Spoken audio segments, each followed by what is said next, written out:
Oke, cara berkomunikasi yang baik untuk keluarga ya, atau sama pasangan atau sama siapapun, kunci komunikasi itu yang paling penting bukan hanya soal kita menyampaikan, tapi lebih ke bagaimana juga kita mendengarkan.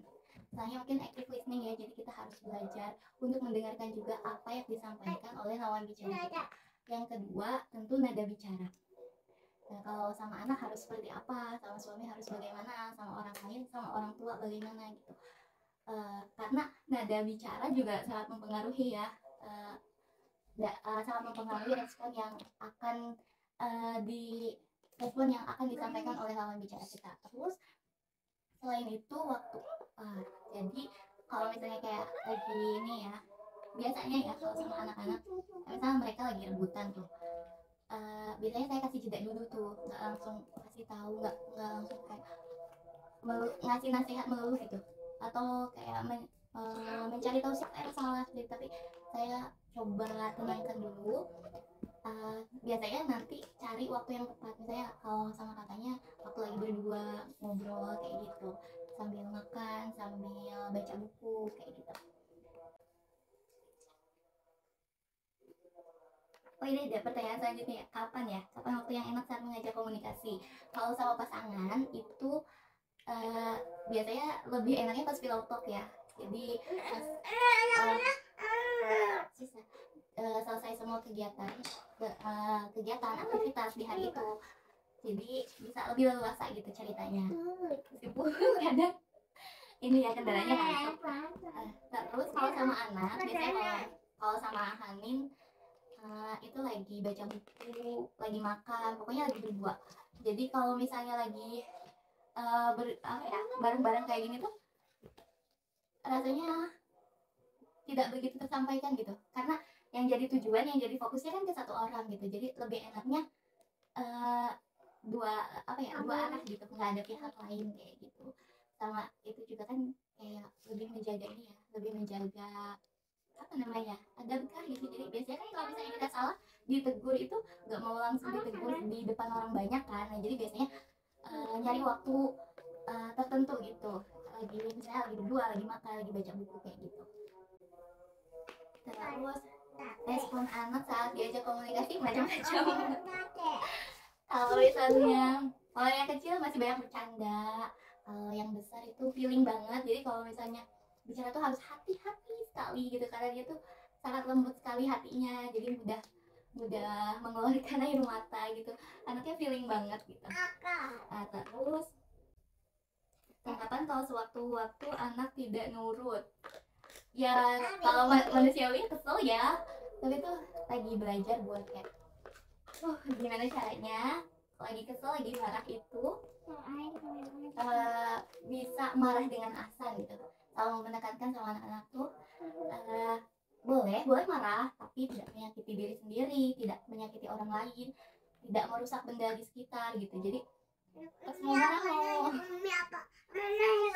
iya sayang, pas mau marah tuh walaupun sebenarnya kadang suka kelepasan juga ya, kadang suka teriak gitu, tapi keinget lagi, oh iya nggak boleh teriak gitu, nggak boleh nyakitin orang lain gitu. Jadi ingat kata Umu Bilkis sih, kalau misalnya kita marah-marah coba gigit dulu lidah kita, gigit dulu lidah atau bibir kita, coba rasain sakitnya kayak gimana gitu, dibandingkan dengan sakit yang mungkin akan kebawa anak bertahun-tahun gitu. Jadi itu sebenarnya itu mesti belajar banget, masih perlu belajar banget.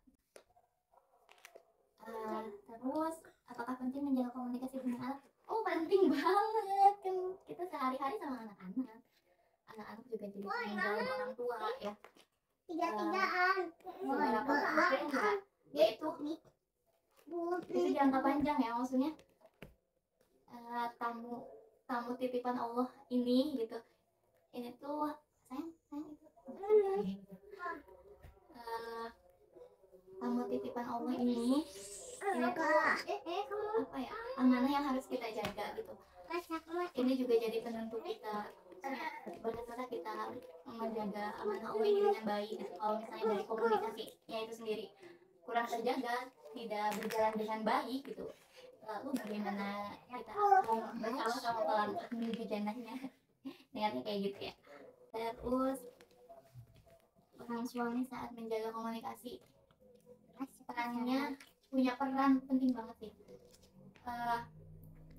Bersyukurnya tuh apa ya, suami kan pernah dengar istilah kayak kondisi hati anak-anak itu bergantung sama kondisi hati ibunya. Kalau ibunya bahagia, anak pun akan bahagia gitu. Sedangkan kondisi hati ibunya itu bergantung dari suaminya. Kalau suami yang perlakuan dengan baik, tentu dia akan melimpahkan kebahagiaan yang berlimpah untuk anak-anaknya, seperti itu. Nah, itulah peran penting suami dalam menjaga komunikasi. Terus suatu ketika dulu waktu Hanin masih belajar toilet training, dan posisinya kan Hanan masih asik ya, jadi malam-malam itu suka kebangun minta sayang sebentar aja. Jadi malam-malam itu saat Hanan lagi asik, terus kakaknya bangunin mau pipis gitu. Dan kalau mau pipis tuh kadang nggak mau diantar sama apanya tuh, maunya sama amanya gitu. Jadi kayak akhirnya ngikutin karena telat nganternya gitu, dia maunya diantar sama amanya. Dan akhirnya dia pipis di celana, belum sampai kamar mandi, baru di pintu kamar mandi udah pipis di celana gitu. Terus lagi kesel banget tuh, sampai terlontar kata yang, ih kenapa sih nyusahin terus gitu, sampai yang ngumpat kayak gitu, tapi tetap dikerjain kayak bersihin bekas pipisnya gitu, nyabokin gitu, tapi dengan hati yang menggerutu gitu ya. Ya lagi malam-malam ya, baru mau tidur, habis ngasih asi sama adiknya, terus kakaknya ada lagi kejadian kayak gitu. Jadi kayak kapan gitu istirahatnya gitu. Terus suami tuh nggak langsung negur ya, tapi besoknya pas udah tenang gitu, suami bilang kayak gini, sebentar ya, kalian ini nggak sopan, ini tidak boleh diperlihatkan. Ini kalau tidak mau ini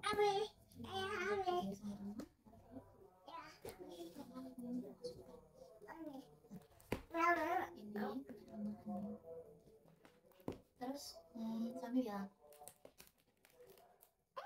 kemarin dia cerita, kemarin dengar kayak saya bilang kata-kata yang nggak enak sama anak. Terus dia langsung katanya, kakak tuh sakit banget loh dia dengarnya gitu. Terus kakak langsung berdoa sama Allah, ya Allah semoga Hanin tuh nyusahinnya orang-orang jahat, orang-orang kafir kayak di Israel aja gitu. Terus tuh jadi kayak apanya jadi nangis kan gitu, maksudnya ya Allah. Kebayang nggak maksudnya ya, jadi suami itu tipe yang kalau ngasih tahu itu tuh nggak langsung gitu, tapi nyari waktunya yang tepat, terus bicaranya juga nggak nyinggung, tapi tuh kayak nyindir secara halus, tapi itu langsung jelas banget gitu. Nah itu peran penting suami dalam menjaga komunikasi ya. Jadi apa ya, mungkin kayak gitu ya kurang lebihnya. Terima kasih.